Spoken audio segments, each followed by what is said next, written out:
Bismillahirrahmanirrahim. Yang terhormat Ibu Kepala SDN Pemuda 01, yang terhormat Bapak Ibu Guru SDN Pemuda 01. Assalamualaikum warahmatullahi wabarakatuh. Waalaikumsalam warahmatullahi wabarakatuh.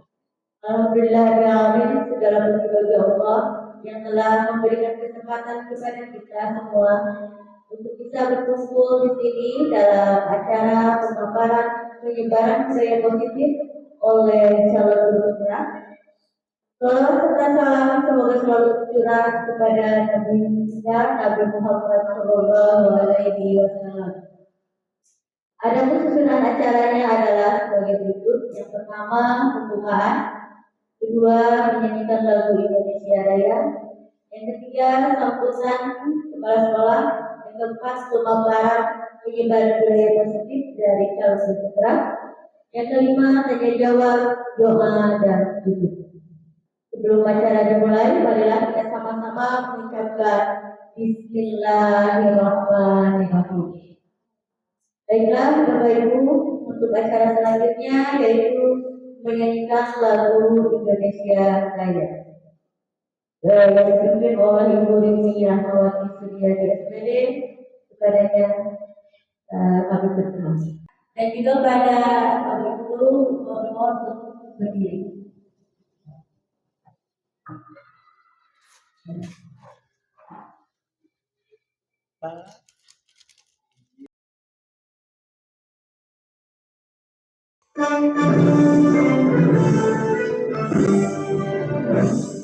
Indonesia tanah airku, tanah tumpah darahmu. Di sana aku berdiri, jadi malu ibuku. Indonesia kebangsaanku, bangsa dan tanah airku. Marilah kita berseru, Indonesia bersatu. Hiduplah tanahku, hiduplah negeriku, bangsaku, rakyatku semuanya. Bangunlah jiwanya, bangunlah badannya, untuk Indonesia Raya. Indonesia merdeka, merdeka, tanahku, negeriku yang ku cinta. Indonesia merdeka, merdeka, hiduplah Indonesia. Indonesia merdeka, merdeka, tanahku, negeriku yang ku cinta. Indonesia merdeka, merdeka, hiduplah Indonesia. Hadirin dimohon duduk kembali.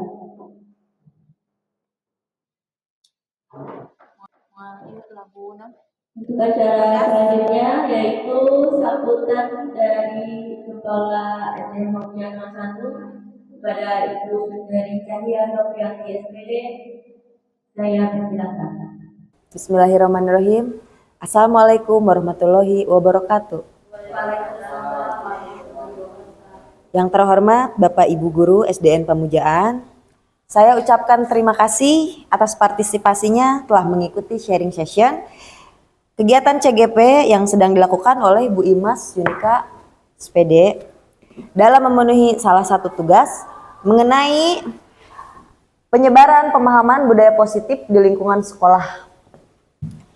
Semoga kegiatan ini bermanfaat untuk kita semua, terutama untuk kemajuan sekolah tercinta kita.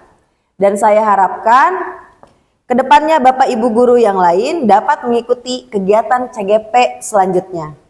Semangat juga untuk Bu Imas dan semangat juga untuk semuanya. Mudah-mudahan kedepannya sekolah kita jauh lebih baik dari sekarang. Semoga kegiatan ini berjalan dengan baik sampai selesai dan lancar. Wassalamualaikum warahmatullahi wabarakatuh. Terima kasih Ibu Kepala SDN Pemuda satu atas sambutannya. Kemudian acara selanjutnya yaitu pemaparan dari Ibu Mas Yunita sebagai calon peserta guru penggerak kami. Kepada Ibu Mas, saya persilakan. Bismillahirrahmanirrahim. Assalamualaikum warahmatullahi wabarakatuh. Alhamdulillahirrahmanirrahim. Puji dan syukur mari kita panjatkan kehadirat ilahi Robi yang mana pada kesempatan ini kita masih diberi kesehatan serta nikmat iman dan Islam sehingga dapat berkumpul di acara pemaparan budaya positif di sekolah. Sebelumnya mungkin saya ucapkan terima kasih kepada Ibu Kepala Sekolah yang telah bersedia hadir di acara ini. Saya juga ucapkan terima kasih kepada Bapak, Ibu, dan rekan guru yang bisa hadir di acara kegiatan ini. Semoga kehadiran Bapak, Ibu di tempat ini bisa mendapatkan ilmu baru dan pengetahuan baru yang saya sampaikan. Di sini saya tidak akan mengajari atau memberikan materi saya seperti lebih tahu, tidak, tapi kita berseri. Kita berbagi pendapat, kita berbagi pengetahuan bersama-sama dari ilmu yang saya dapatkan di dalam CGP ini. Pemaparan terkait dengan penyebaran pemahaman budaya positif di lingkungan sekolah. Bersama saya, Imas Yunika, calon guru penggerak angkatan 10 SDN Pamujaan 1. Budaya positif. Baik, sebelumnya ketika kita berkenalan dengan budaya positif, saya ingin menanyakan dulu ke Bapak Ibu, apa sih yang terbesit dengan kata-kata budaya positif? Apa itu budaya positif? Iya betul, kebiasaan yang baik, apalagi? Keyakinan, betul, apalagi Bu? Nilai-nilai kebaikan, ya betul sekali ya. Bahwa budaya positif itu adalah budaya positif berupa nilai-nilai, keyakinan-keyakinan, dan kebiasaan-kebiasaan yang dilakukan di sekolah yang berpihak kepada murid agar mereka dapat berkembang menjadi pribadi yang kritis, penuh hormat, dan bertanggung jawab. Kita sebagai guru di sekolah merupakan patokan pertama atau fondasi pertama yang dapat membimbing anak-anak didik kita agar dapat melakukan budaya positif tersebut. Nah, budaya positif ini merupakan kebiasaan, keyakinan yang kita lakukan, dan apabila sudah terbiasa tertanam dalam diri anak, maka akan menjadi membudaya. Itu yang disebut dengan budaya positif. Nah, budaya positif ini ada beberapa tujuan. Yang pertama, mengajarkan anak bertanggung jawab serta menumbuhkan kesadaran diri berdasarkan nilai-nilai kebajikan. Maksudnya, ketika anak sudah terbiasa, maka mereka akan memiliki tanggung jawab dengan dirinya sendiri. Hal yang ringan, ketika anak membuang sampah kepada tempatnya, itu merupakan tanggung jawab anak yang dia lakukan dengan tanggung jawab dirinya sendiri. Beda ketika misalkan anak membuang sampah, di mana saja, buang di mana saja. Berarti anak tersebut belum memiliki budaya positif dalam dirinya. Ketika anak sudah membuang sampah kepada tempatnya, maka anak sudah memiliki budaya positif dalam diri sendiri. Yang kedua, lebih ke arah disiplin diri dan dapat mengontrol diri dalam melakukan segala tindakan. Seperti halnya ketika kita memberikan kerjakan tugas-tugas ini, kerjakan PR. Ketika siswa-siswa dapat mengerjakannya dengan baik, mereka bisa mengontrol dirinya sendiri. Karena mereka tahu, oh ini pekerjaan saya, harus saya lakukan. Ketika anak itu sudah mampu mengerjakan semua tugasnya, maka budaya positif dapat tertanam. Yang selanjutnya dapat membuat anak memahami dan menyadari berdasarkan motivasi internal, yaitu dari diri sendirinya, bukan akibat paksaan, ujian, atau hukuman. Nah, maksudnya di sini, budaya positif ditanamkan atas dasar dirinya sendiri, bukan akibat dari imbalan. Contohnya, ayo sasapu, ayo beres-beres kelas, nanti ibu beri permen, nanti ibu beri hadiah. tidak lagi mendapatkan imbalan, tidak lagi dapat reward, tetapi mereka mengerjakan dari intrinsik atau dari kesadaran diri sendiri. Kalau misalkan anak melakukan hanya karena imbalan, hadiah, atau misalkan pujian, maka mereka belum melakukan budaya positif. Jadi budaya positif ini dapat tertanam, dapat dilakukan dengan pembiasaan dari dirinya sendiri. Karena merasa tanggung jawab, karena merasa bahwa ini adalah tugas mereka sendiri. Nah, konsep inti dari budaya positif ini ada beberapa poin. Yang pertama, disiplin positif, perubahan paradigma belajar, nilai-nilai kebajikan, kebutuhan dasar manusia, motivasi perilaku manusia, posisi kontrol guru, keyakinan kelas, dan segitiga restitusi. Ini semua merupakan poin untuk membudayakan positif di sekolah kita. Apa aja itu maksudnya? Kita bahas satu-satu ya. Yang pertama, disiplin positif. Nah, disiplin positif berasal dari apa itu disiplin positif? Disiplin itu berasal dari disiplina, yang berarti belajar. Disiplin mengacu pada disiplin diri yang memiliki tanggung jawab terhadap apa yang dia lakukan berdasarkan nilai-nilai yang ia yakini. Seperti yang tadi saya katakan bahwa disiplin diri itu atas kesadaran diri sendiri. Mengerjakan tugas, melaksanakan pekerjaan, seperti halnya kita sebagai ibu rumah tangga, beres-beres rumah, mengurus anak, itu adalah disiplin diri kita sendiri, karena merupakan tanggung jawab kita sendiri. Nah, sedangkan disiplin positif merupakan salah satu cara penerapan disiplin yang bertujuan untuk menumbuhkan kesadaran serta memberdayakan peserta didik tanpa imbalan. Nah, karena kita berada di sekolah, tanggung jawab kita adalah terhadap siswa, maka kita harus mendisiplinkan siswa-siswa kita tanpa adanya harapan imbalan atau reward. Jadi tidak lagi melakukan sesuatu dengan ayo kerjakan nanti ibu kasih permen, ayo kerjakan nanti ibu kasih nilai. Nah, tanpa adanya reward, tanpa adanya penghargaan ataupun ancaman serta hukuman, maka itu yang disebut dengan disiplin. Gitu ya. Jadi disiplin positif itu segala sesuatu yang dilakukan atas dasar dirinya sendiri, atas dasar kemauannya sendiri, tanpa ada imbalan, penghargaan, ancaman atau hukuman. Apalagi kalau misalkan ancaman dan hukuman, ayo kerjakan tugas, kalau tidak nanti sama ibu tidak dinaikkan kelas. Nah, itu berarti bukan lagi disiplin positif ya ibu, tetapi itu merupakan melakukan dengan atas dasar ancaman atau hukuman. Nah, jadi kembali lagi bahwa disiplin positif itu adalah segala sesuatu yang dilakukan atas dasar kesadaran diri anak sendiri. Gitu. Selanjutnya, terus apa sih hubungan guru dengan disiplin? Seperti kita tadi dijelaskan bahwa sebagai pendidik, tujuan kita adalah menciptakan peserta didik yang memiliki disiplin diri sehingga mereka berperilaku mengacu kepada nilai-nilai kebajikan universal. Universal itu adalah umum dan memiliki motivasi intrinsik dari dirinya dalam perubahan perilaku ke arah yang lebih baik. Nah, kita itu merupakan garda terdepan bagi murid-murid kita. Disiplin anak tergantung diri kita yang ada di sekolah. Memang tanggung jawab murid itu bukan tanggung jawab kita sepenuhnya, tetapi ada orang tua ataupun lingkungan. Tetapi karena kita berada di lingkungan pendidikan yang merupakan garda terdepan mempengaruhi sifat dan sikap anak, maka kita memiliki tanggung jawab untuk mendisiplinkan murid agar murid dapat melakukan kegiatannya sesuai dengan kebijakan secara umum. Umum itu misalkan mereka berperilaku baik, berperilaku sopan, melakukan kegiatan-kegiatan sesuai dengan keinginannya, sehingga mereka memiliki motivasi intrinsik dan berubah berperilaku ke arah yang lebih baik.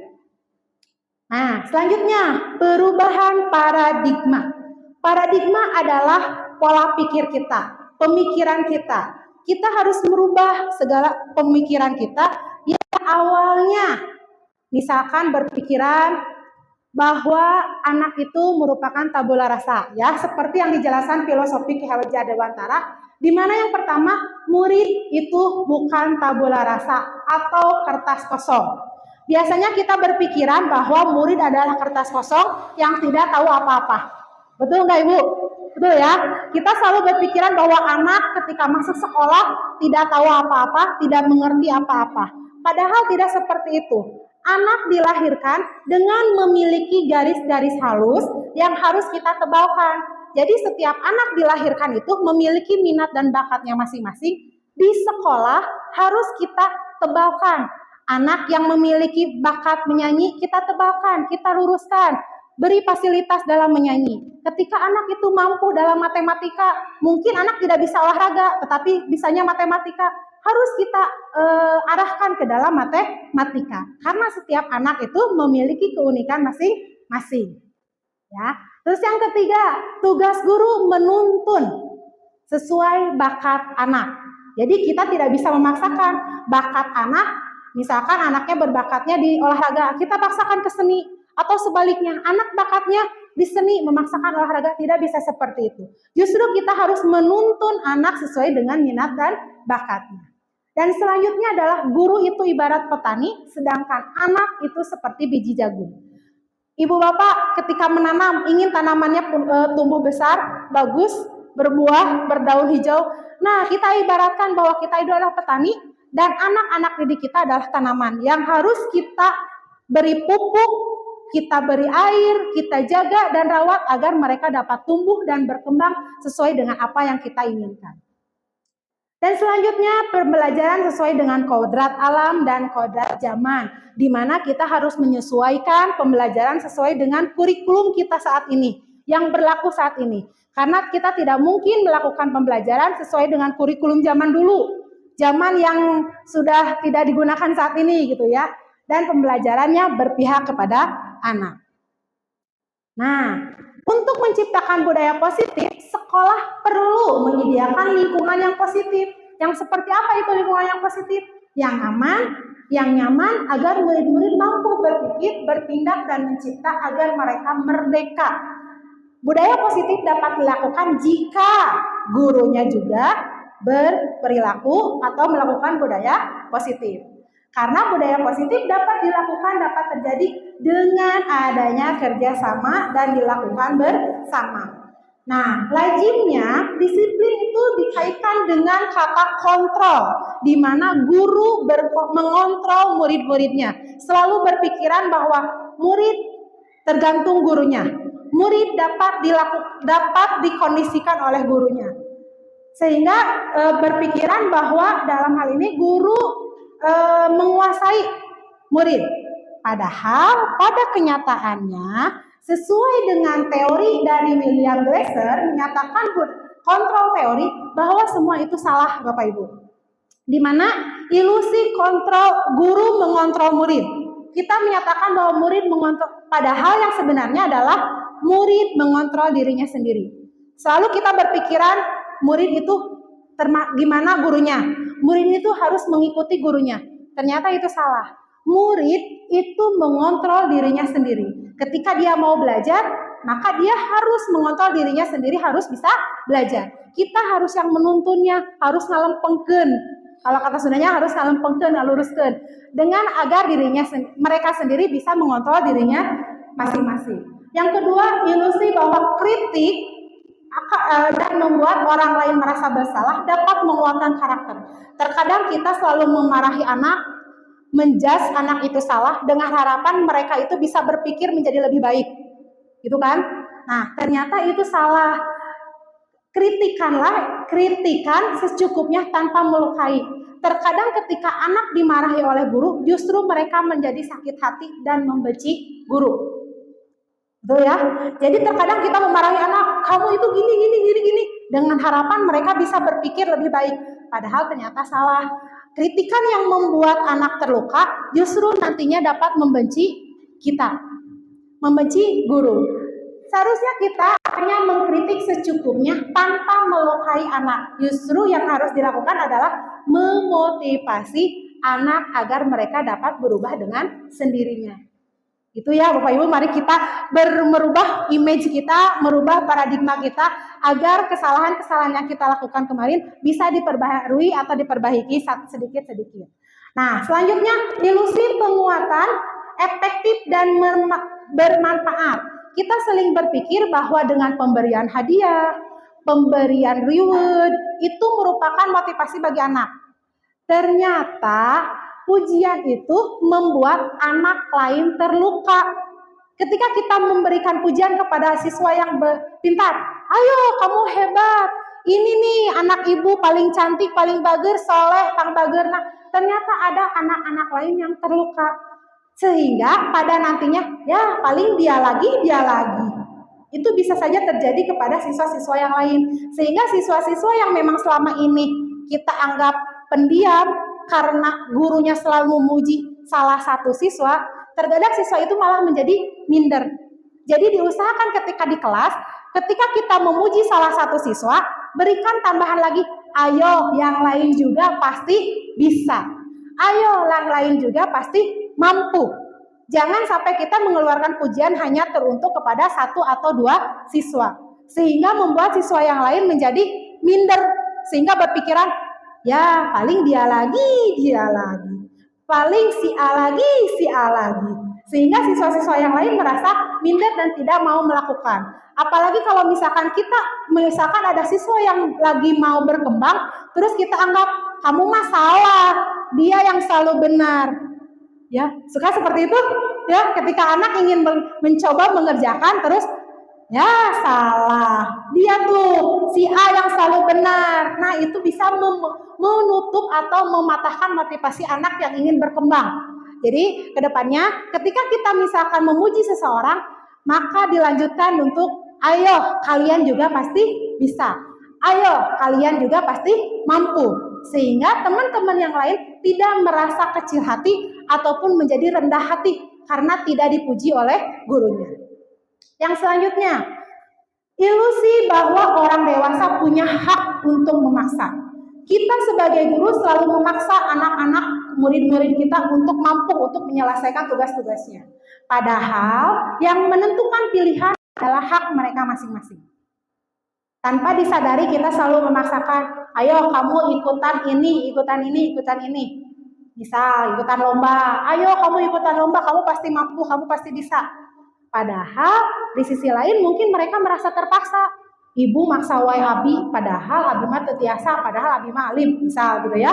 Nah, justru kita harus coba memotivasi dulu sehingga mereka dengan sendirinya ingin melakukan segala sesuatunya tanpa ada paksaan. Oke, selanjutnya Ibu Bapak, mengubah paradigma stimulus respon ke pendekatan teori kontrol. Nah, yang sebelah sana itu adalah stimulus respon, di mana otak-otak kita yang selalu berpikiran seperti itu. Sedangkan yang sebelah sini adalah teori kontrol yang sebenarnya, yang seharusnya dilakukan. Contoh seperti, semua orang melihat hal itu sama. Ketika kita memikirkan bahwa semua siswa itu memiliki kemampuan yang sama. Sering kan Bapak Ibu kita ya berpikiran bahwa ketika kita mengajarkan, gimana mengerti? Kita selalu berharap bahwa semuanya itu mengerti, semuanya itu bisa. Padahal setiap orang memiliki gambaran yang berbeda. Ada mungkin si siswa A bisa mudah memahami, tetapi siswa B tidak bisa memahami. Nah, ada juga misalkan orang berperilaku buruk dilihat sebagai suatu kesalahan. Ketika orang itu melakukan keburukan, kita selalu menjudge dia salah. Padahal semua perilaku itu memiliki tujuannya masing-masing. Ketika siswa melakukan segala sesuatu yang salah, pasti mereka punya tujuannya. Mungkin ketika siswa itu nakal, ingin diperhatikan oleh gurunya. Ketika siswa itu melakukan aksi di kelas, mungkin dia ingin perhatian dari teman-temannya. Nah, itu yang menyebabkan teori kontrol itu penting bagi kita dalam pendidikan. Nah, misalkan ketika satu lagi terakhir ya, model berpikir menang dan kalah. Kita sering berpikiran bahwa siswa itu harus menang. Kalau kalah itu salah. Betul ya Bu ya? Kita sering berpikiran ketika lomba itu kita harus menang, tidak boleh kalah. Kalau kalah itu berarti salah. Padahal yang sebetulnya adalah model berpikir menang-menang. Ketika siswa itu kalah dalam perlombaan, tetapi mereka menang bagi keluarganya. Sudah memberikan aja, ikut aja, orang tuanya sudah senang. Betul ya? Padahal kita sering menjudge ketika siswa kalah, yang lain menang. Padahal di orang tuanya mah mereka itu sudah membanggakan orang tuanya. Betul ya? Nah, kita sering berpikiran bahwa menyalahkan orang yang kalah, menyalahkan orang yang tidak berprestasi. Padahal di keluarganya mungkin siswa itu, murid itu menjadi kebanggaan mereka masing-masing.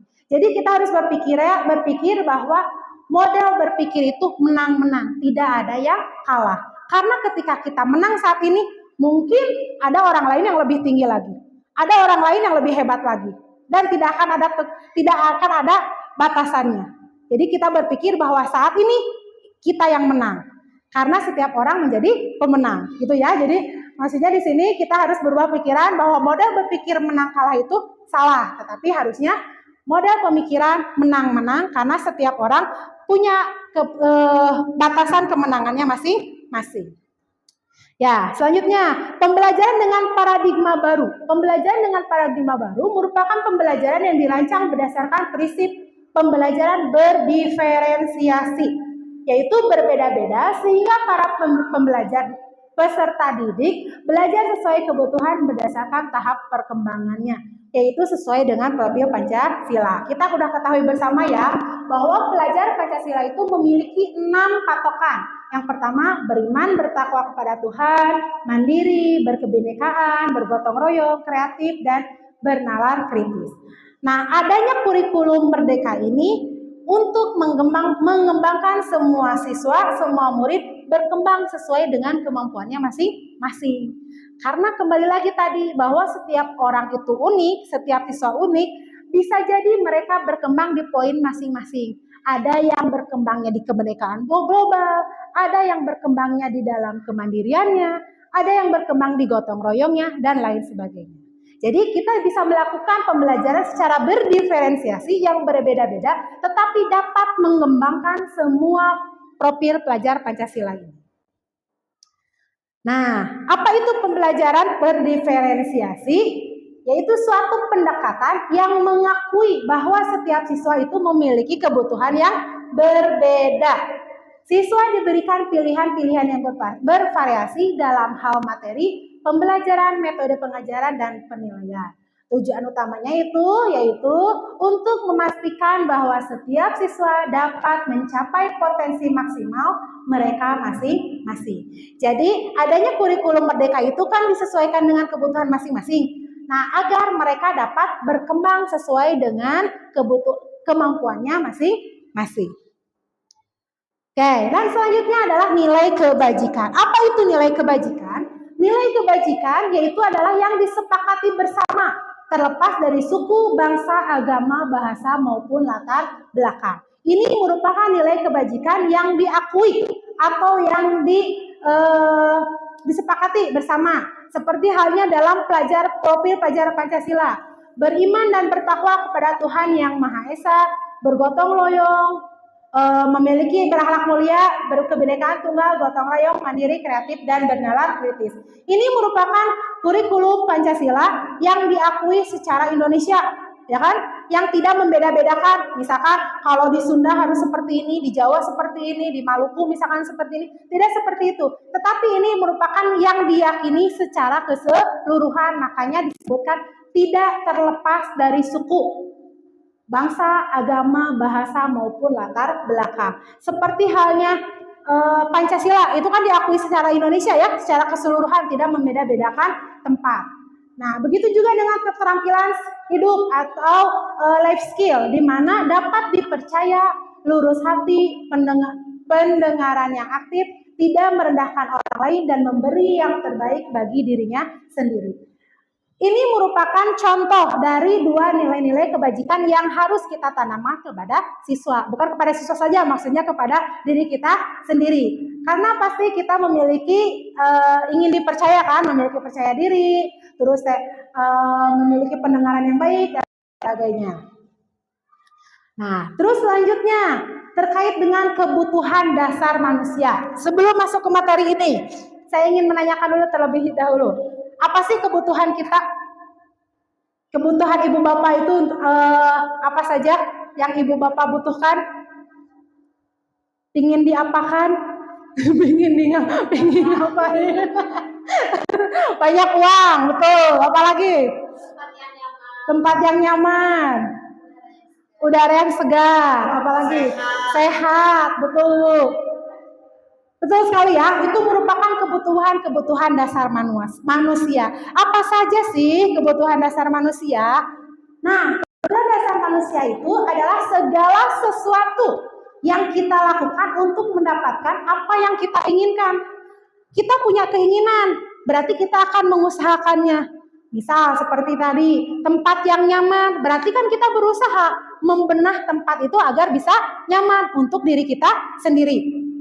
Sekolah yang bersih, kelas yang nyaman, berarti kita kan akan membenah kelas kita supaya nyaman untuk gurunya dan untuk muridnya. Ingin punya uang, berarti kita akan berusaha kan bekerja, mencari uang misalnya dengan bekerjanya ya tambahan kerja, berdagang atau sebagainya. Itu yang dilakukan agar kebutuhan kita terpenuhi. Nah, apa saja kebutuhannya? Kebutuhan dasar manusia itu ada 5. Coba kita telah bersama-sama. Yang pertama, bertahan hidup. Terkait dengan makanan, pakaian, tempat tinggal, keamanan, dan kesehatan. Betul Bapak Ibu? Betul ya? Ini merupakan bertahan hidup. Ketika kita tidak makan, berarti akan sakit. Ketika kita tidak punya tempat tinggal, akan galau. Wah, biasa lumpuh. Yang orang lain punya rumah, kita belum, pasti akan galau. Itu merupakan bertahan hidup. Yang kedua, kasih sayang. Kita pasti ingin merasakan diterima, disayangi, dipedulikan, kerjasama, menjadi kelompok. Ketika kita tidak diakui dalam kelompok, maka kita akan merasa nyeri hati, sakit hati, tidak diakui. Padahal itu merupakan kebutuhan kita, wajar Bapak Ibu. Kita merasa sakit hati, tidak diakui, tidak diajak. Karena itu merupakan kebutuhan kita sendiri, yaitu terkait dengan rasa sayang dan diterima. Yang ketiga, penguasaan. Penguasaan itu harga diri. Bapak Ibu juga wajar ketika misalkan harga dirinya diinjak-injak, disepelekan, merasa sakit hati. Saya punya harga diri, wajar. Karena itu merupakan penguasaan kita. Kita ingin dihargai. Kita ingin dianggap, kita juga ingin memimpin, ingin memiliki prestasi, ingin diakui dan ingin didengar. Ketika Bapak Ibu merasa, saya juga mampu, saya juga bisa, wajar karena Ibu Bapak merupakan 5 dasar kebutuhan, yaitu terkait dengan penguasaan. Jadi termasuk ketika di kelas ada anak-anak yang nakal ingin memimpin kelas, itu wajar karena mungkin mereka memiliki penguasaan yang tinggi. Misalkan di kelas ada yang selalu pangna misalkan, itu wajar, mungkin penguasaannya memang lebih tinggi dari teman-temannya. Dan yang keempat adalah kebebasan, memiliki rasa mandiri, tidak mau diusik oleh orang lain, memiliki daya intern ya, jadi punya kekuasaan sendiri, mencoba hal baru, mengendalikan arah dirinya sendiri. Itu yang keempat. Salah satunya misalkan ketika kalian memiliki pilihan, Ibu Bapak memiliki pilihan. Ketika orang lain memiliki pilihan A dan B, tapi saya pingin C, tapi pasti memiliki alasan ataupun tujuan tersendiri. Dan yang terakhir adalah kesenangan. Ini merupakan yang terkait dengan bermain, humor, antusias, dan tertawa. Ibu Bapak juga pasti membutuhkan adanya kesenangan. Ingin hiburan, ingin main game, atau Ibu Bapak guru mah misalkan ketika scrolling WhatsApp, scrolling Shopee, Lazada, itu nggak apa-apa karena itu kebutuhan kita terkait dengan hiburan. Karena tidak bisa shopping, ya kita scroll aja, check out yang enggak. Itu juga shopping, meskipun hanya masukin keranjang terus tidak apa-apa karena itu adalah kesenangan kita ya. Ketika capek scroll terus IG, WhatsApp, Shopee, Lazada, tidak apa-apa karena itu merupakan pemenuhan kebutuhan dasar manusia. Jadi itu ya Bapak Ibu 5 dasar kebutuhan kita. Dan hal ini semua memang harus kita penuhi bagaimanapun caranya. Pasti Bapak Ibu juga tahu caranya masing-masing ketika memenuhi kebutuhan ini. Dan itu adalah hal yang berbeda. Setiap orang berbeda caranya dalam memenuhi kebutuhannya. Nah, 5 dasar kebutuhan menjadi alasan terbentuknya motivasi pada diri seorang individu untuk melakukan semua kegiatan yang sekiranya dapat menopang individu tersebut dalam usaha memenuhi kebutuhan mereka. Sehingga setiap individu pasti akan berusaha sekuat tenaga agar 5 kebutuhan dasar itu terpenuhi.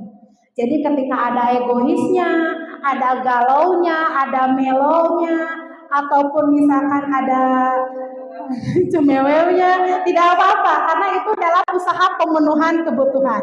Jadi ketika Bapak Ibu pingin nangis, mangga, itu pengeluapan rasa emosi.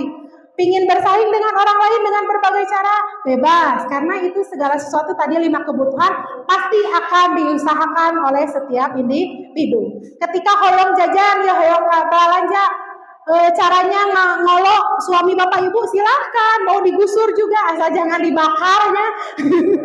Jadi misalkan mau belanja, ayo gusur, boleh, karena itu merupakan pemenuhan dari 5 dasar kebutuhan. Bagaimanapun caranya, bebas. Selanjutnya, selain dari kebutuhan, ada motivasi perilaku manusia. Dalam pemenuhan kebutuhan, berarti kita harus memiliki dulu motivasi dalam diri kita sendiri. Apa saja motivasinya? Nah, ini yang tadi saya jelaskan, intrinsik, ekstrinsik. Apa sih Bu intrinsik, ekstrinsik itu? Nah, motivasi perilaku manusia. Jadi manusia itu memiliki 2 motivasi. Yang pertama yang ada dalam diri sendiri, yang kedua yaitu dari orang lain. Dari orang lain yang disebut dengan intrinsik, untuk menghindari ketidaknyamanan atau hukuman. Ketika kita misal ada di kelas, tadi kan peraturannya, kalian piket kelas, kalau tidak ibu hukum misalkan. Maka anak-anak akan melakukan piket kelas karena takut dihukum. Atau misalkan oleh teman-temannya dikata-katain, Bu, si Amang nggak piket, disurahkan. Tapi untuk menghindari ketidaknyamanan. Itu yang dilakukan karena adanya motivasi dari luar. Yang kedua, untuk mendapatkan imbalan dan penghargaan dari orang lain. Seperti yang tadi saya jelaskan, ayo kerjakan nanti ibu kasih permen, ayo kerjakan nanti ibu kasih hadiah. Mereka dapat melakukan hanya karena menginginkan imbalan, yaitu permen ataupun misalkan nilai. Ketika Bapak Ibu tidak mengiming-imingi permen atau imbalan, maka anak tidak akan melakukannya. Ini memang bagus, tapi sebaiknya jangan dilakukan. Tapi kita harus memberikan motivasi, yaitu motivasi intrinsik, yaitu untuk menjadikan orang yang mereka inginkan dan menghargai dirinya sendiri dengan nilai-nilai yang mereka capai. Jadi kita memberikan motivasi kepada anak sehingga anak sadar sendiri melakukannya karena keinginan sendiri, bukan dari takutnya ada hukuman ataupun mengharapkan imbalan. Gitu ya. Ini perilaku positif manusia. Motivasi perilaku manusia. Jadi motivasi itu ada 2, ada yang datangnya dari luar dan ada datangnya dari diri sendiri. Sebaiknya yaitu datang dari diri sendiri.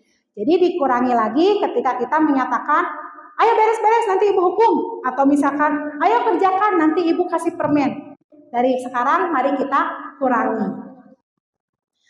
Selanjutnya Bapak Ibu, nah tadi saya menyatakan tentang hukuman.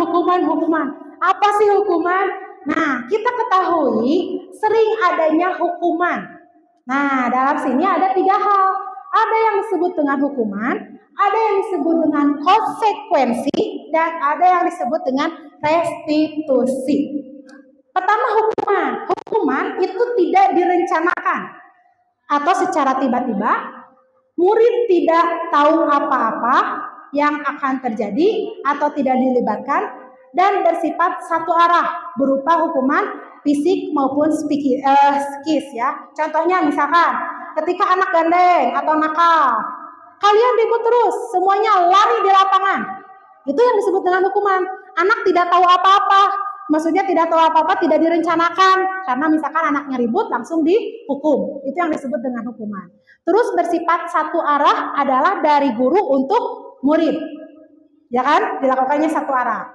Dan berupa fisik ataupun psikis. Fisik itu seperti lari ataupun misalkan squat jam atau apa.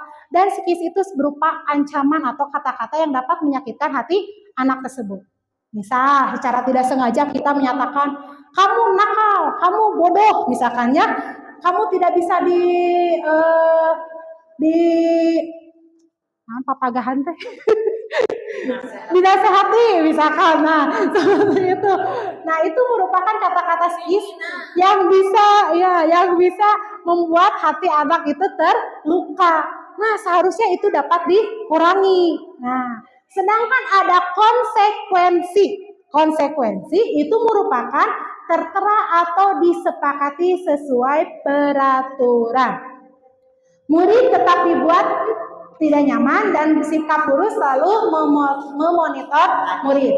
Nah, baiknya kita itu melakukan konsekuensi ataupun restitusi. Perbedaan hukuman dan konsekuensi itu kita membuat dulu keyakinan kelas atau aturan kelas yang disepakati oleh guru dan murid.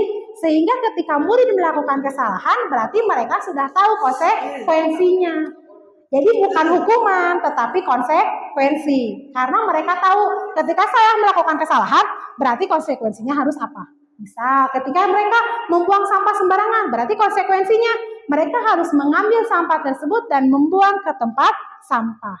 Tanpa harus diperintah, karena sudah tahu konsekuensi. Bisa ya membedakannya? Bisa.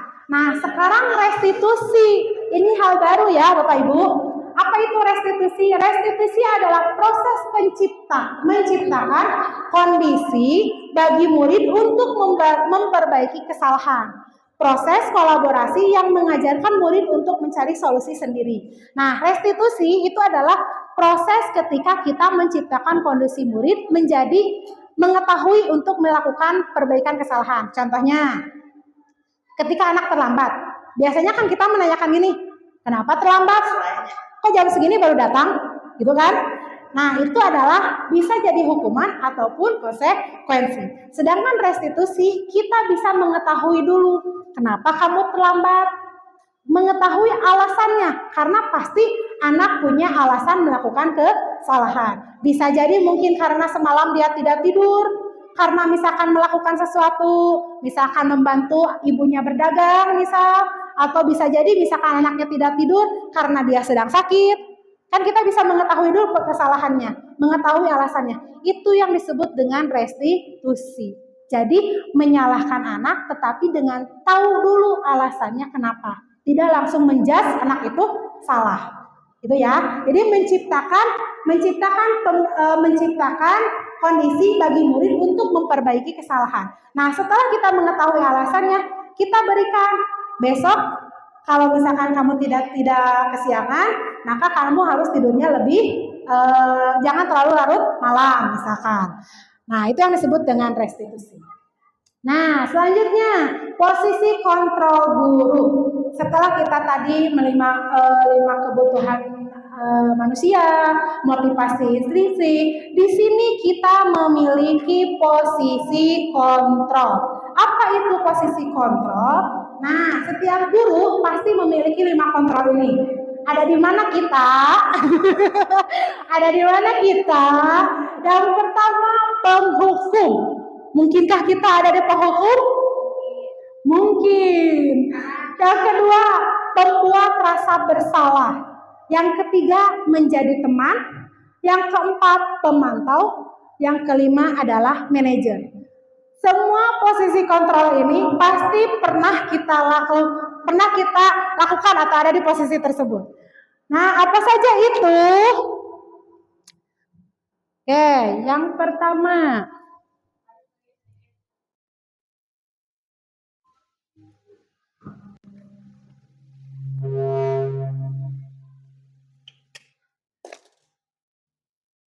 Ada apa lagi?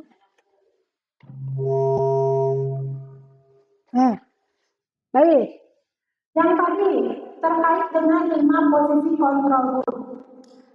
Kita cek bersama-sama ya Bapak Ibu, di mana kita ada. Oke, kasus yang pertama, siswa tidak memakai atribut lengkap saat upacara. Tidak memakai band, tidak memakai topi, tidak memakai dasi.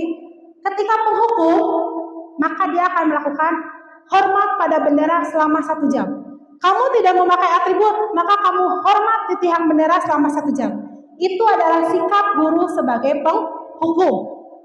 Sedangkan pembuat rasa bersalah, maka akan berkata, berapa kali ibu bilang harus berapa kali ibu harus memberitahu kamu, kamu selalu saja mengecewakan ibu.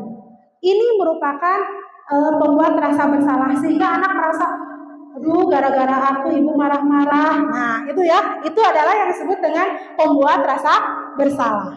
Sedangkan kalau teman, maka dia akan berkata, ayo dong ikuti aturan sekolah, tolong bantu ibu ya, nanti lain kali jangan sampai membuat seperti ini lagi ya. Boleh seperti itu? Boleh, agar anak bisa menjadi rasa nyaman, bisa diperhatikan, bisa disayangi. Sedangkan kalau pemantau, kamu sudah melanggar peraturan sekolah, kamu tahu konsekuensinya, nanti dilengkapi ya atributnya. Nah ini kan lebih ke anak itu berpikir dulu, kamu kan tahu peraturan sekolah harus memakai topi, harus memakai dasi, kenapa tidak dilakukan? Nah besok-besok pakai ya, itu adalah pemantau. Nah sedangkan manajer itu adalah, apakah kamu tahu kesalahan kamu? Menanyakan dulu kepada siswa tersebut, sehingga nanti berpikir kesalahan siswa itu apa, kesalahan mereka itu apa. Ketika tahu, ya bu tidak pakai topi, tidak pakai dasi. Nah kira-kira bagaimana kamu memperbaiki kesalahanmu? Senin depan saya akan memakai topi dan dasi. Beda ya bu, beda antara penghukum, pembuat kesalahan, dan lain sebagainya. Itu dalam satu kasus saja. Beda lagi dengan beberapa kasus. Pasti kita pernah melakukan hal itu. Oke, kita tes bu. Kira-kira ada di posisi mana ini? Saya kecewa sekali dengan kamu. Posisi apa ini? Kontrol apa ini? Penghukum, teman, kontrol, manajer, atau membuat rasa kesalahan? Membuat rasa kesalahan. Apa ini? Membuat rasa bersalah. Oke, yang kedua apa? Kamu tidak pernah benar melakukannya. Coba. Apa ini? Kamu tidak pernah benar melakukannya. Coba kira-kira apa ini? Teman. Yang ketiga, apa rencanamu untuk menyelesaikan masalah ini? Apa? Manajer. Apa? Ayolah lakukan demi ibu ya. Nah, teman.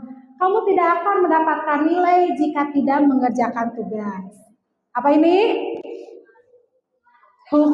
Konsistensi. Oke, kita cek. Nah, saya kecewa sekali dengan kamu. Itu merupakan penghukum. Yang kedua, kamu tidak pernah benar melakukannya. Itu pembuat rasa bersalah. Kamu tidak pernah benar melakukan melakukannya. Seakan-akan si anak itu selalu melakukan kesalahan. Betul ya? Betul. Yang ketiga, apa rencana kamu menyelesaikan masalah ini? Ini adalah pemantau. Ketika kamu melakukan kesalahan, terus kamu akan melakukan perbaikannya seperti apa? Jadi nanti kan kita harus memantau ketika anak melakukan kesalahan, besoknya diperbaiki atau enggak. Maka itu disebut dengan pemantau. Ayolah lakukan demi ibu ya. Berarti itu teman. Ayo beres-beres, lakukan ya demi ibu. Kan dengan lemah gemulai ya, seakan-akan menjadi teman. Nah, terus selanjutnya ada kamu tidak akan dapat nilai jika tidak mengerjakan tugas. Ini adalah manajer. Karena kenapa di manajer?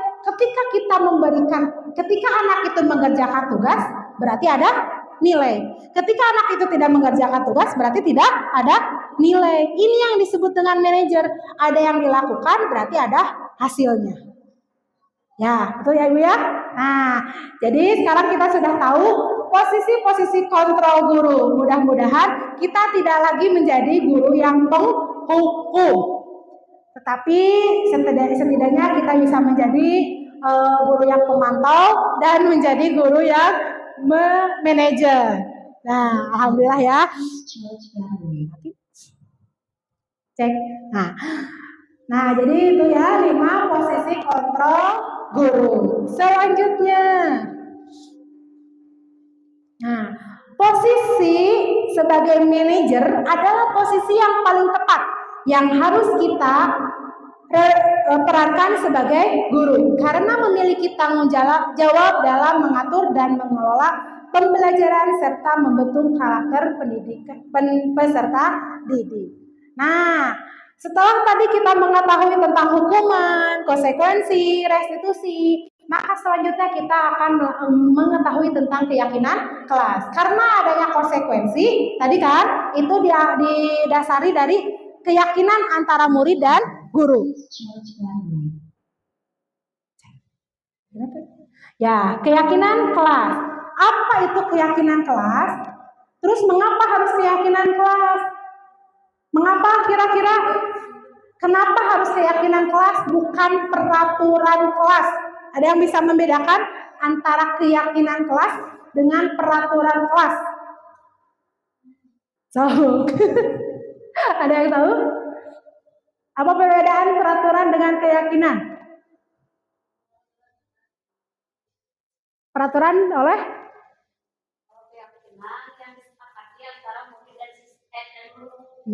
kalau peraturan? Nah, betul sekali ya.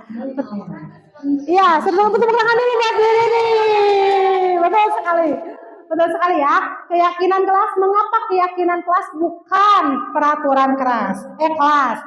Betul ya, tadi yang dikatakan Bu Rini bahwa peraturan kelas itu dibuat oleh guru untuk murid. Dilarang ribut, dilarang buang sampah. Itu lebih ke guru memberikan peraturan kepada siswa. Sehingga siswa saja yang melakukannya. Sedangkan keyakinan kelas disepakati bersama guru dan murid. Sehingga yang melakukannya dilakukan oleh bersama, disepakati bersama, dan konsekuensinya oleh bersama. Jadi nanti ketika ajaran baru kita rubah bersama-sama ya. Tidak lagi peraturan kelas, tetapi keyakinan kelas. Nah betul ya, keyakinan kelas itu adalah kesepakatan yang dibuat oleh murid atas dasar keyakinan sehingga dilakukan atas dasar kesadaran. Jadi mereka melakukannya karena sadar bahwa kita punya keyakinan kelas. Sedangkan peraturan kelas adalah aturan yang dibuat oleh guru sehingga dilakukan atas dasar paksaan.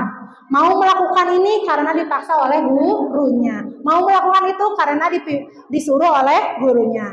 Nah, tahun depan ajaran baru, mari kita sama-sama merubah peraturan kelas menjadi keyakinan kelas agar siswa-siswi dapat melakukannya dengan senang hati.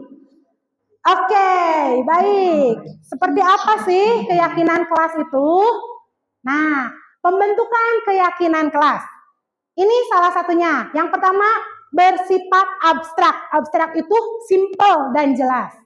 Berupa pernyataan universal atau umum dibuat dalam pernyataan yang positif. Sedikit dan jelas. Sedikit tapi jelas kata-katanya. Agar mudah diingatkan sesuai dengan kondisi kelas dan sekolah sehingga mudah diterapkan. Semua warga sekolah, warga kelas dilibatkan dalam membuat keyakinan kelas. Nah, contoh dari keyakinan kelas seperti ini. Ketika kita bisa dengan cara kata kunci, misalkan gini. Mari kita membuat kesepakatan kata kuncinya sikap kepada guru. Nah, anak-anak bisa menulis. Misalkan sikap kepada guru sopan, santun, menghormati, menghargai. Dari hanya satu kata itu, tetapi nanti setiap anak bisa mengungkapkan keinginan mereka masing-masing. Gitu ya. Langsung keduanya. Buat keyakinan kelas dengan kata kunci situasi kelas. Misalkan, nanti kan anak bisa aman, tentram, menyenangkan, happy, gitu ya. Nah, dari kata-kata satu sedikit-sedikit, nanti kita bisa kelompokkan. Situasi kelas inginnya seperti apa, sikap kepada guru inginnya seperti apa, sikap kepada teman seperti apa. Contohnya seperti ini, saling membantu, jujur dan dapat dipercaya, peduli, saling menyayangi, sopan dan santun, ibadah tepat waktu, disiplin dan tepat waktu, menghargai guru dan teman, serta kebersihan sebagian dari iman. Jadi keyakinan-keyakinan yang dibuat oleh siswa nantinya dapat disepakati dan dilakukan oleh siswa itu sendiri. Itu siap membuat keyakinan kelas? Siap.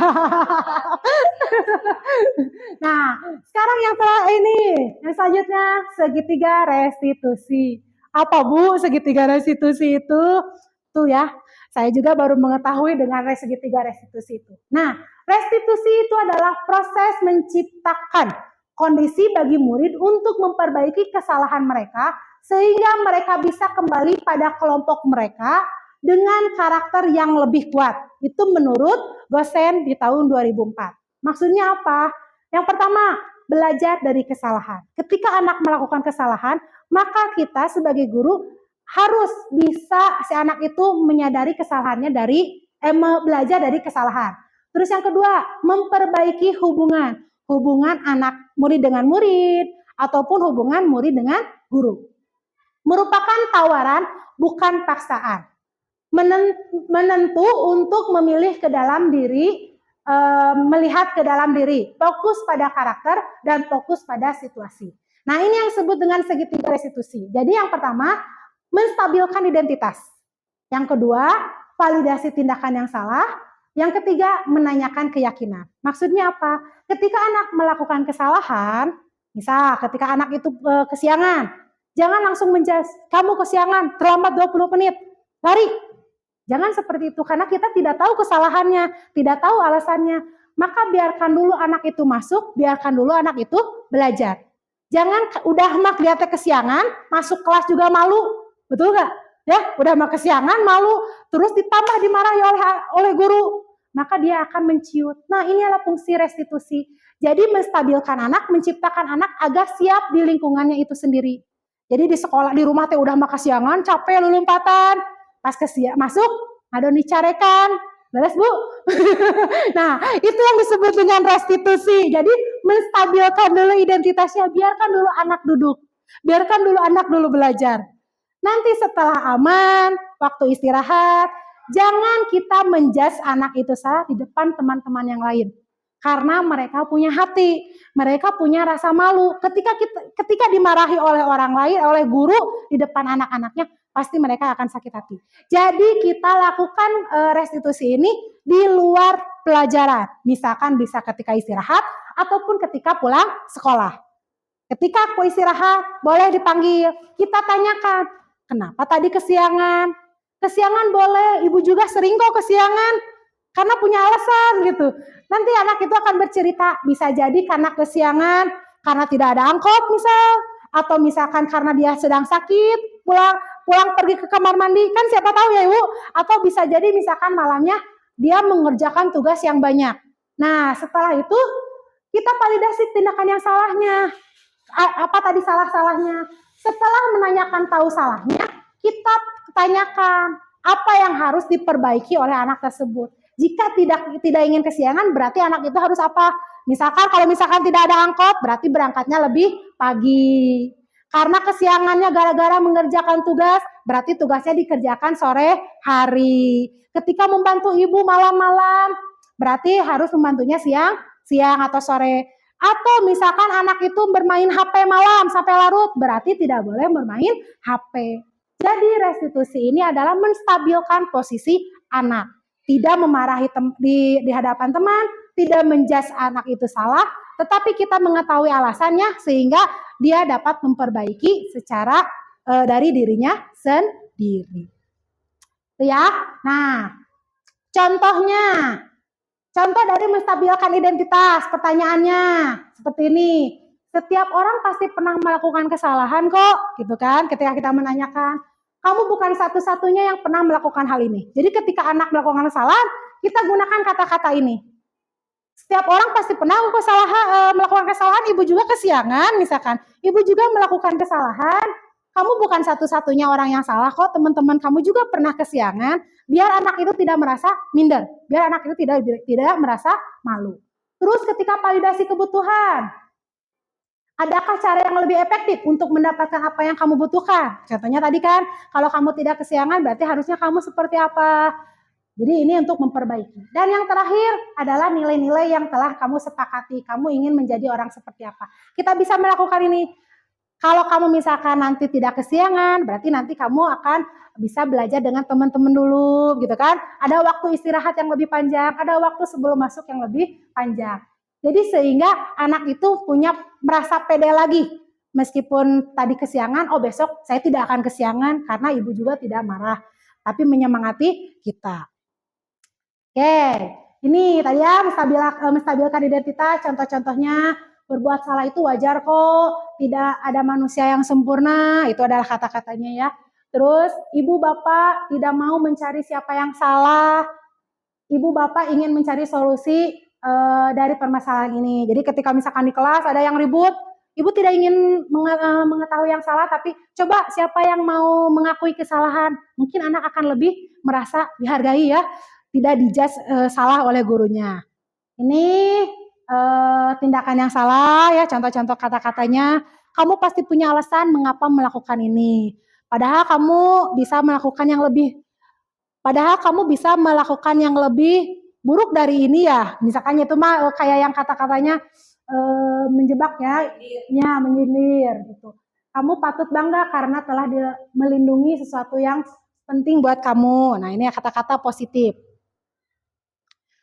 Nah, sekarang contoh penerapan restitusi. Ini saya sudah melakukan syuting di kelas. Rini, ada punten Bu Rini. Rini adalah siswa yang rajin datang sekolah. Namun beberapa hari ini dia sering terlambat datang ke sekolah. Sampai suatu hari dia datang terlambat lebih dari 15 menit. Permasalahan tersebut akan diselesaikan dengan menggunakan segitiga restitusi. Nah, ini kita bisa menggunakan matinya ya nage tuh. Kelak sekedar.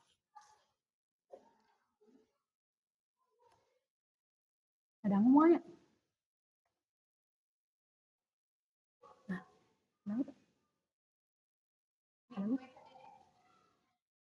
mati. Bluetooth now.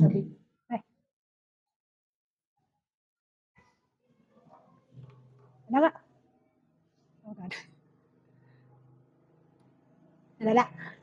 Ya, pokoknya intinya di sini saya coba melakukan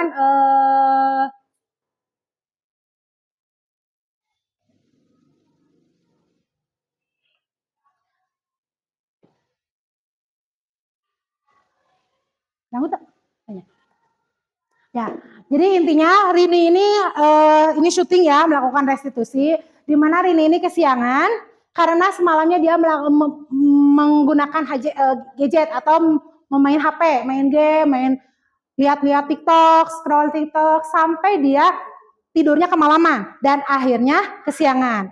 Nah, saya melakukan percakapan dengan Rini ini dengan percakapan menggunakan restitusi tadi ya, jadi menanyakan dulu alasannya kenapa, terus kenapa bisa kesiangan, dan nanti tidak boleh kesiangan lagi berarti harus seperti apa. Dan melakukan kesepakatan dengan Rini bahwa dia tidak akan lagi tidur terlalu lama gitu ya, terlalu malam. Seperti itu. Ya, intinya. Nah, terus refleksi yang didapatkan ketika restitusi itu dilakukan, siswa tersebut menjadi rasa senang karena tidak ada amarah dari gurunya, gitu ya. Jadi mereka merasa senang diperlakukan dengan cara restitusi, di mana mereka tidak disalahkan, tidak dinilai jelek, dan tidak dihukum di banyak teman, ya di depan temannya. Karena saya melakukannya ketika istirahat, dipanggil, teman-temannya suruh istirahat, terus Rininya dipanggil, orang yang melakukan kesalahannya, dan dia melakukan keyakinan kelas, perjanjian tidak akan melakukan lagi kesalahan atau tidak akan lagi kesiangan pada saat pembelajaran. Nah, Selanjutnya penerapan budaya positif yang sudah kita lakukan. Kita memang sudah melakukan kegiatan-kegiatan positif ya di sekolah kita ini. Salah satunya seperti halnya penerapan 5S, betul ya Bapak Ibu? Apa itu penerapan 5S? Senyum, salam, sapa, sopan, santun. Ini adalah kegiatan-kegiatan budaya positif yang sudah diterapkan. Dan mudah-mudahan ini dapat terus dilakukan oleh kita semua. Dan budaya positif ini dapat dilakukan apabila adanya kerjasama antar semua warga sekolah. Baik itu kepala sekolah, guru, murid, ataupun masyarakat di lingkungan ini. Termasuk dengan orang tua. Penerapan senyum, salam, sapa, sopan, santun. Ini bertujuan untuk mendidik akhlak dari siswa tersebut.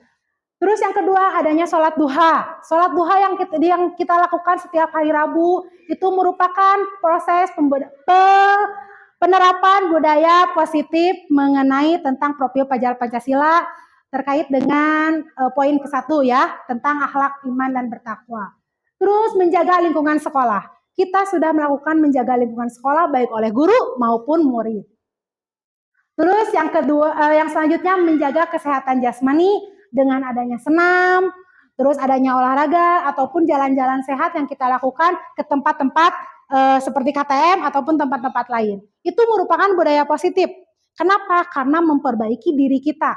Kita juga kan tadi butuh hiburan ya, butuh senang-senang. Maka budaya-budaya ini juga dapat kita lakukan atau kita kembangkan ke depannya. Terus ada aksi rebas. Rebas itu adalah resus barang bekas, pemanfaatan barang bekas. Kita sudah melakukannya ya dengan menggunakan pot dari botol aqua, dari galon. Nah itu merupakan budaya positif.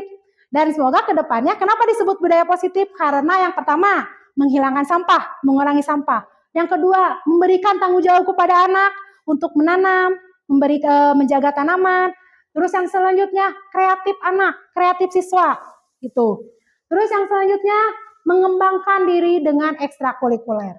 Alhamdulillah di sekolah kita punya ekstrakurikuler pramuka dan juga pencaksilat ya. Pencaksilat mudah-mudahan ke depannya nanti bisa dikembangkan lagi berjalan secara berkelanjutan. Dan yang selanjutnya yaitu ada pembelajaran yang menyenangkan. Alhamdulillah saya mengetahui Bapak Ibu di SDN Pamujaan ini merupakan guru-guru yang hebat, guru-guru yang luar biasa yang dapat mengerjakan belajar dengan menggunakan pembelajaran yang menyenangkan dan berpihak kepada murid. Selanjutnya yaitu tentang penerapan Hari Besar Nasional dan Hari Keagamaan. Sering kita melakukan kegiatan-kegiatan keagamaan maupun perayaan dari Hari Besar Nasional. Seperti Ibu kita Kartini ya, Hari Kartini, terus Hari Besar Maulid, ataupun Hari Besar Rajaban dan yang lainnya. Itu sering kita lakukan. Terus yang selanjutnya ada Gerakan Literasi Sekolah atau GLS. Ini merupakan budaya positif untuk mengembangkan anak agar terbiasa membaca. Kegiatan-kegiatan literasi ini kita mulai dan kita terus lakukan untuk kedepannya agar mereka bisa terbiasa dan bisa memiliki jiwa untuk membaca. Dan yang selanjutnya itu adalah penghijauan. Kita memang sudah melakukan penghijauan. Semoga sekolah kita ini dapat menjadi sekolah yang asri, yang sejuk, yang nantinya memiliki tanaman-tanaman yang sejuk ya, tanaman-tanaman yang tumbuh dan berkembang di sekolah kita sehingga kita bisa menjadi nyaman di sekolah ini. Nah, adapun ini kegiatan-kegiatannya, bahwa di sini ada kegiatan-kegiatan upacara, perayaan hari besar, pembuatan barang-barang bekas ya, dan ada penanaman. Serta ada kegiatan P5 tadi. Ya, P5. Nah, baik Bapak Ibu, budaya positif dapat tercipta jika dilakukan bersama dengan rasa kesadaran dari diri sendiri. Berawal dari diri kita, dari hal yang paling kecil dan dimulai saat ini. Kita memiliki kesadaran diri sendiri, melakukan budaya positif dari diri sendiri sehingga sekolah menjadi positif. Sekolah dapat melakukan budaya positif karena gurunya sudah disiplin, muridnya sudah disiplin, dan semua warganya juga sudah disiplin. Semoga Bapak Ibu dapat tergerak dengan apa yang saya sampaikan, sehingga kita semua bisa bergerak untuk melaksanakan disiplin positif dan dapat menggerakkan murid agar terciptanya budaya positif di lingkungan sekolah. Sekian dari saya. Terima kasih. Assalamualaikum warahmatullahi wabarakatuh.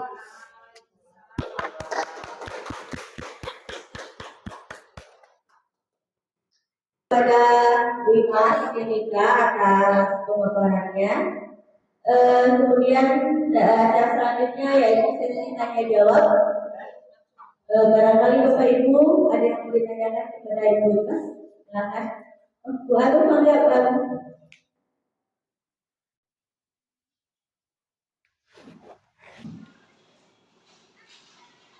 Rekan-rekan, izinkan untuk bertanya. Assalamualaikum warahmatullahi wabarakatuh.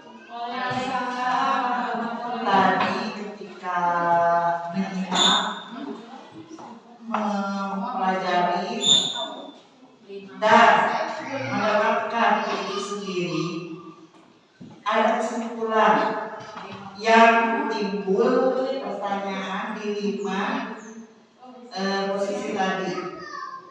Kita sebagai pendidik, apalagi ibu sebagai senioritas, wajar seandainya zaman sekarang beda dengan zaman dulu. Bukan seandainya lagi, emang beda dari segala hal. Terus tantangan pendidik zaman sekarang dalam hal posisi tadi yang 5 tadi, yang manakah yang harus lebih dominan dalam rangka melaksanakan pembelajaran penerapan terhadap anak didik tersebut supaya lebih efisien, lebih kondusif, lebih berkualitas dalam diri si anak. Terima kasih. Bagaimana orang dijawab atau Baik, terima kasih Bu Arum atas pertanyaannya. Pertanyaannya itu adalah terkait dengan 5 posisi guru, gitu ya. 5 posisi guru mana yang harus kita miliki atau harus kita lebih dominan. Nah, dari 5 posisi itu yang harus kita miliki dan dominan itu adalah terkait dengan posisi manajer. Nah, kenapa manajer? Karena manajer itu mencakup secara keseluruhan, di mana kita bisa memantau siswa, bisa menjadi teman untuk siswa, dan bisa mengkondisikan, mengatur murid sesuai dengan harapan kita, gitu ya. Kita lihat dulu di sini.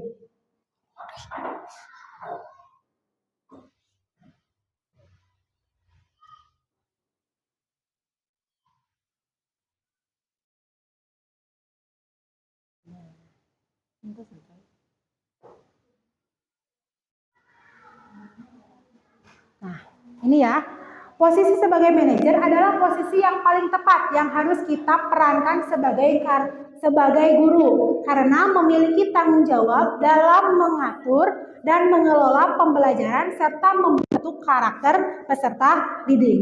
Jadi layaknya manajer, pasti kita akan dapat mengkondisikan, mengatur kegiatan pembelajaran sehingga nyaman untuk kita, nyaman untuk anak, dan sesuai dengan kondisi anak tersebut, dengan kemampuan atau karakter dari anak tersebut. Seperti itu, Bu. Cukup? Jadi kalau manajer mencakup. Nah, betul, Bu. Kalau manajer itu berarti kan mencakup semuanya. Jadi kita harus dapat memanage kelas kita yang terdiri dari anak-anak, mencakup dalam pembelajarannya, mencakup dalam situasi kelasnya, mencakup terhadap dengan sifat dan sikap dari anak tersebut. Jadi kalau manajer lebih ke seluruhan. Seperti itu, Bu. Iya, sama-sama, Bu. Baik, ada pertanyaan lain? Silakan Ibu Yanti. Mas.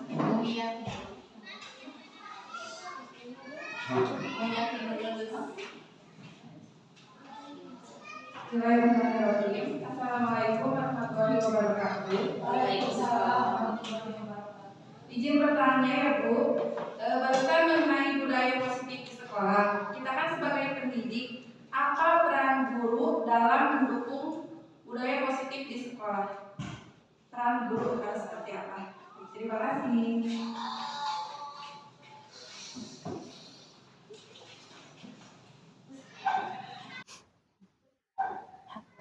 Baik, terima kasih Bu Yanti atas pertanyaannya. Barusan teh apa peran guru dalam mendukung budaya positif di sekolah, gitu ya.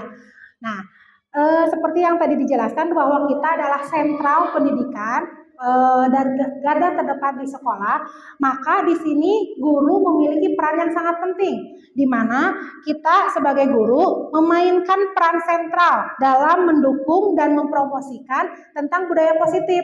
Selain itu, maksudnya di sini memberikan promosi positif ini adalah guru bertindak sebagai model perilaku. Perilaku yang baik menunjukkan nilai-nilai seperti empati, integritas, dan kerjasama dalam interaksi sehari-hari dengan siswa. Nah, selain itu juga, guru juga bertanggung jawab untuk terjadinya budaya positif yang ada di sekolah. Jadi selain kita mempromosikan budaya, memberikan contoh, kita juga mengontrol budaya positif yang ada di sekolah. Dengan adanya guru sebagai kontrol, maka budaya positif di sekolah dapat tercapai, yaitu dengan cara kita memberikan contoh terlebih dahulu, sehingga anaknya dapat mengikuti atau mencontohi apa yang kita lakukan. Kita memberikan perintah tidak boleh membuang sampah, tetapi gurunya membuang sampah sembarangan, kan tidak mungkin.